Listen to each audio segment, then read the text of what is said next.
Hey you guys, it's Peter and welcome to my channel, Peter Likes Books. And I'm back to read more of the Before Now and After Then by Peter Monn. That's me, written by me, read by me. Silly. Anyway, how are you guys doing today? Okay, listen, I may only read one chapter today. I know. Listen, like Alex's mom says, you get what you get and you don't throw a fit. The thing is, I have my home group meeting tonight that I have to Zoom and I have to get ready for it. And it is currently 6:30 and all of my videos are taking forever to upload right now. So I'm going to try to get as many as I can get done today. So today I may just read one chapter, okay? So, and we're getting towards the end too. So I kind of want to maybe make you guys savor it a little bit. You know what I mean? See? All right. Chapter 26. Hold on a second. I need a sip of my coffee first. I make the best iced coffee right now. It is so good. And I use the toasted graham Starbucks K-Pods. And then I put in...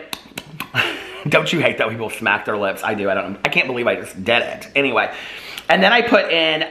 well, this is the toffee nut cream from Starbucks. But I have been using the cinnamon latte or dolce latte. And that's my favorite. It's so good. Anyway. All right. Chapter 26. On the way to Rusty's house, I stopped and bought his anniversary present, putting it in the trunk of my car. I picked him up precisely at noon. Actually, 12:02 per the reading on Sam's watch. When I got there, Rusty was skating. I watched him glide up the ramp, catch his board, and land on his feet like he had done it 100 times before. "Hey, stranger," he said, walking over to the car and leaning in to kiss me. "You want to come in?" "Is that part of our anniversary date?" I asked. "No, but I think it might be nice for you to see my family too." I felt bad when he said that, as if maybe we had been spending too much time at my house. All right, or okay. Inside the house, I'm like having such a hard time reading today. What is the problem? I've been talking so much today. Inside, the house smelled like strong coffee. Rusty's grandma stood at the kitchen counter, barely reaching the top, while she listened to the Venezuelan news on the computer. Rusty said something to her, and she reached up and grabbed my cheeks, kissing me on the lips. I was so caught off guard, I didn't know what to do. Rusty laughed. "Don't worry, she does that to everyone. We're friendly people." Just then, Rusty's mom came downstairs, followed by Carlos. "Hola, Danny," she said, her accent ringing through her staccato English. "Hi," I said shyly. "Rusty said your mother thinks we should all have dinner together sometime. I think that would be very nice." She walked over and gave me a hug. "Where's the puppy?" Carlos asked. I bent down to reach his level. "I didn't bring him over today, but you can see him whenever you want." "I don't remember his name," he said, looking up at me. "Boo Radley," I answered. "That's a funny name. He's a character in a story." "You should have named him Bob," Carlos said. I looked at Rusty, who whispered, "He's obsessed with Bob the Builder." I nodded. "You're probably right. I should have named him Bob." "I like Boo too, I guess," he said, walking into the kitchen. Rusty laughed and looked at his mom. "What time will you be back?" "Later this afternoon. She just needs to have some blood work done. We shouldn't be too late." She grabbed her purse and put it over her shoulder. "We're leaving too," Rusty said, "but I will be late." "Not too late," his mom ordered, kissing his cheek. Rusty grabbed his green backpack by the door as we walked outside. He had on an A's baseball hat turned backwards with Nike high tops. Somehow the outfit made him look together and I liked it. There was something about how he could just throw on whatever he liked and it always looked like it was made for him. I wished it were the same for me. "Where to?" I asked. Rusty smiled. "First, your house. I need to talk to your mom for a second.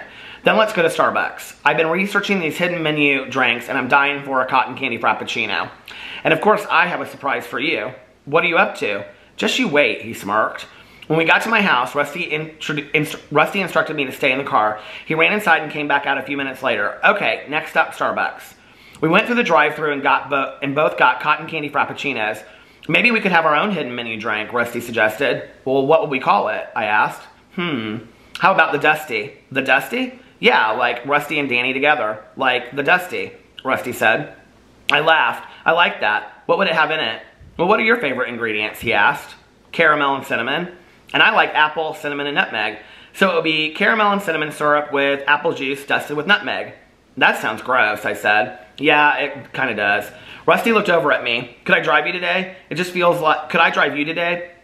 It just feels like I should be driving if I'm taking you on the date." "Sure," I said, getting out of the car so we could exchange places. "Where are we going?"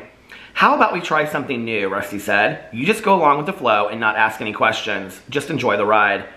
I wasn't sure if he was talking about the actual drive or life, but he was right about both. I always had a need to try and control everything by asking questions. I sat back and sipped on my drink, letting the wind whip my hair. Rusty reached over and dug into his bag and held up a cassette. "Another mixtape for you," he said, taking it out and showing me the title. "Boo Radley's Dad." I laughed. "No B-side on this one either," he said, smiling as he slid it into the player. Lou Reed's Walk on the Wild Side crooned through the speakers. Rusty drove to a pawn shop with gates on the windows and a huge flashing sign that read "Fast Money." "Wait here, it won't take long." I was confused. "Can't I come too?" "No, some things have to be done. I have to do alone." Who's calling me? Hold on, please. Okay, where was I? Sometimes I forget to turn the volume down on the computer before I start filming, so I apologize. All right. Rusty drove to a pawn shop with gates on the windows, and I have to tell you what's so funny about this, okay? Just as a little intro while I'm reading this part. I have no idea what's about to happen. Like, I don't remember writing this at all, and I was talking about it on the vlog last night. Like, it has been 6 years, 5 or 6 years since I've read this book, and I know that, like, when you talk about writers, like, remembering, I don't remember, like, what I wrote. I don't remember, like, what is happening on this date. I remember things that are coming up in the book, like, certain, like, themes, but I don't remember specifics about what's happening. So I'm kind of learning it as we go as well. Rusty drove to a pawn shop with gates on the windows and a huge flashing sign that read "Fast Money." "Wait here, it won't take long." I was confused. "Can't I come too?" "No, some things I have to do alone," he said, laughing. I sat in the car in silence, waiting for him to return. About 10 minutes later, Rusty came out carrying a big box. "What's that?" I asked. "It's your new record player for your bedroom. My idea, but courtesy of your mom." He pulled out a wad of money. "Here," he said, handing me the money. She gave this to me for today. We're going to help you find yourself. Danny searched for his personality and personal style." I shot him a confused look. "But I don't understand." He got in the driver's seat. "I want to help you find some clothes you like and maybe some stuff for your room." He grabbed my thigh. "Don't be difficult, just go along for the ride." The next stop was a vintage clothing store, animated with colorful concert t-shirts hanging from every corner and jewelry sparkling in the cases. A soundtrack of a live concert at the Doors played in the background. "This place is fantastic," I said. "Yeah, I love just coming here and walking around, even if I don't buy anything. Look around, see if anything speaks to you." I walked up and down the aisles, finally coming to a row of Western shirts. There were probably about 20 different styles, all used and perfectly worn, with pearl buttons and gold thread woven through the fabric. I pulled one out and put it on over my t-shirt, looking at myself in the mirror. I liked the way the gold caught the color of my hair. In the corner of the mirror, I saw Rusty watching me. "Do you like it?" I asked. He stood there for a minute and just looked at me in the mirror. "You are so beautiful." "I am so lucky." I blushed. It was one thing to hear it from your mom, but to hear something like that from someone you loved was entirely different. "Should I get the shirt?" I teased. He ran up and hugged me. "You are such an asshole," he laughed. "I can't be sweet for 1 second." I ended up buying 6 Western shirts and a leather bracelet. Rusty bought an original Green Day t-shirt. Then we went to a New Age store and bought candles for my room. After that, he drove me to the mall and I picked out a few pairs of Levi's and a bunch of plain black t-shirts. "Don't you want to get something other than black t-shirts?" Rusty asked. "Nope, I like black t-shirts." "And anyway, isn't this about me discovering who I am?" I said as I rolled my jeans back up above my calves. "Anything else you want to get while we're at the mall? Anything else to complete your wardrobe?" I thought about it for a second. "I want a pair of Vans like yours." "All right," Rusty laughed. And so we bought the Vans.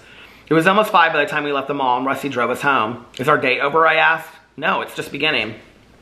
When we got back to my house, we showed Mom everything I had bought. We took Boo outside and played with him in the yard until it started getting dark.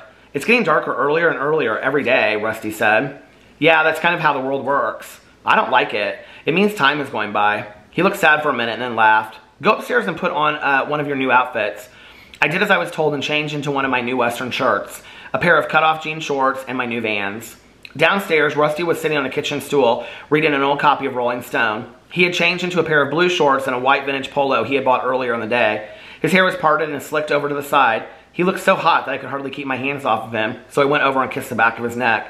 He turned around startled. "I guess you're ready." "Yep, just let me say goodbye to my mom first," I said. "Let me say goodbye to Mom first," I said. I walked out onto the patio to say goodbye to Mom, who was smoking a cigarette, drinking coffee, and reading a worn copy of Suburban Wasteland. "Can I tell you a secret?" she asked, putting the book down with a finger in between the pages to keep her place. "Yeah, sure." She pointed to the book with her other hand. I never understood this book. She took a drag off her cigarette. "I mean, I understand it, but I don't get why it got so much attention." Mom just sat there staring at the book. I think Alex is a wonderful writer, don't get me wrong, but I don't even think this is his best work. She looked sad, like she had just discovered some truth that she couldn't hide from anyone, that she couldn't hide from anymore. We're gonna go. Rusty's taking me somewhere on a date. I leaned down and kissed her cheek as she picked up the book again. Okay, your old mom is just gonna sit here and reread this thing for the 100th time and find out what I missed before. I smiled and walked inside. Are you ready for our first official date? Rusty asked. First official? I thought we already had this conversation, I said. He ran to the front door and walked outside, closing it behind him. Not even a minute later, he knocked on the door. I walked into the entryway and opened it. Good evening, Danny. Would you give me the honor of going on a date with me tonight? He took a bouquet of sunflowers from behind his back and handed them to me. No one's ever given me flowers before, not even my parents. So is that a yes? That would be a yes. We walked in the kitchen where I found a vase for the flowers to try and preserve their blooms. They're beautiful. They remind me of your hair. Gold and wild, Rusty said. I ran upstairs and placed them on my nightstand, saying goodbye to Boo one last time. Rusty was waiting for me outside. You look really cute tonight, he said, opening the door. You always look really cute. Do I get to know where we're going? The ride. Enjoy the ride, he said, driving away from the house. All right, all right. I put my head on his shoulder and enjoyed the ride. He didn't play any music. We just rode with the wind, telling each other little things about each other that we hadn't told each other before.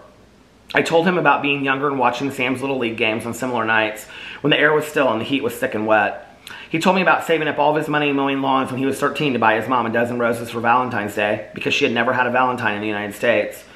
I told him about the babysitter, Dave, but he didn't say anything. I guess there are some things people don't know how to respond to in words, so instead he held my hand. He told me about his dad, good things that he remembered, like going to the mountains and riding on his shoulders. I told him about Sam and how he loved to trick people by trading places with each other. What's it like to be a twin? Rusty asked. I thought about what a strange question that was, even though people had asked me that all my life. How would I know? I've never been anything other than a twin. Do you still consider yourself a twin? I'll always be a twin, I said, a little too defiantly. I'm sorry, I wasn't trying to pry, no, it's okay. I don't talk about Sam as much as I should. I just keep him locked inside of me like a dirty secret. That's what people do with death. They don't know how to talk about it, so once the person is gone, they just shut up about it. I looked out as the night lights passed us by on the road. I don't ever want to forget Sam, but I don't want to live with him inside of me like a dirty secret forever either. It just is, you know? And he did. I don't know how, but he did, and unlike anyone else since Sam's death, Rusty didn't make me feel weird about it. When we got to the Indiana State Fairgrounds, I started to laugh. I haven't been here since I was a kid. Are we going to the fair? Rusty nodded. I've never been to a fair, so you have to show me around. We parked in a dusty parking lot with the magical lights of the Midway shining in the distance like the bright lights of skyscrapers lit up from far away. We walked into the grounds, our senses immediately filled with corn dogs and sugary funnel cakes, rodeo calls and squealing kids, the lights of the Ferris wheel, and the craziness of the carnival games. We ordered extra large lemon shake-ups and walked into all of the animal buildings, laughing at the sheep in their hooded nightgowns and the baby piglets with their huge mother. We bought fried cookie dough and fried burritos and ate them while we walked up and down the Midway, through the rides, people watching and making up stories about their unknown lives. We played each other in 5 games of the squirt race until we had enough tickets together to trade them in for a giant elephant. Rusty said he wanted to name him Dumbo because when he was younger, kids made fun of him for having big ears. I laughed, noticing his ears for the first time, and let him carry the elephant. I think they're cute, I said, pulling on one of his earlobes. Rusty laughed. Let's ride the Ferris wheel. I've never been on one. We bought tickets and waited in line. When it was our turn, we got into our seat, and I noticed Rusty looked a little nervous as we pulled the guardrail tight against us. Don't worry, I've got you, I said, kissing his cheek. It was cute to see him scared, because he always seemed so confident and in control. Slowly, the Ferris wheel turned, and our feet dangled under our seats. As we rose, we could see all of the lights of the fair, and the people walking around began to look like game pieces. We could see past the vendors and rides, out into the streets surrounding the fair, and we could even see the buildings of downtown Indianapolis lit up in the dark. Finally, we reached the very top. I could feel Rusty tense up as he grabbed my hand. I looked over, and his eyes were closed, while his other hand gripped the guardrail for dear life. Open your eyes, you're missing all of it. Rusty shook his head. No, I'm good. I laughed. Are you afraid of heights? Maybe a little. I just thought it would be romantic, but now I'm just ready to get off of here. Seriously, Rusty, just open your eyes. Nothing is going to happen, I swear. I could feel his grip loosen a little on my hand, and then he slowly opened his eyes. I watched as he took in all of the lights and the incredible view. His face lit up like a child on Christmas morning. Wow. Yeah, wow. He reached over and kissed me. Really kissed me. And then he turned his head. Okay, I'm ready to go now, he said loudly. Can we get this thing moving again, he yelled. I laughed. I had found the one thing Rusty Gonzalez was afraid of: uncertainty. All right, so that's your chapter. You only get one. Tomorrow, I hope I get stuff done earlier so that I can get 2 chapters in. Thank you guys so much for listening to this. It means the world to me, and I'm having so much fun reading it. I had totally forgotten about the fair. Anyway, and that was like such a big part when I was planning it too. Anyway, I outlined that whole part and everything, and I love the state fair. I love going to the state fair every year, and I have since I was a little kid. Anyway, I love you guys, and I will see you tomorrow. Bye.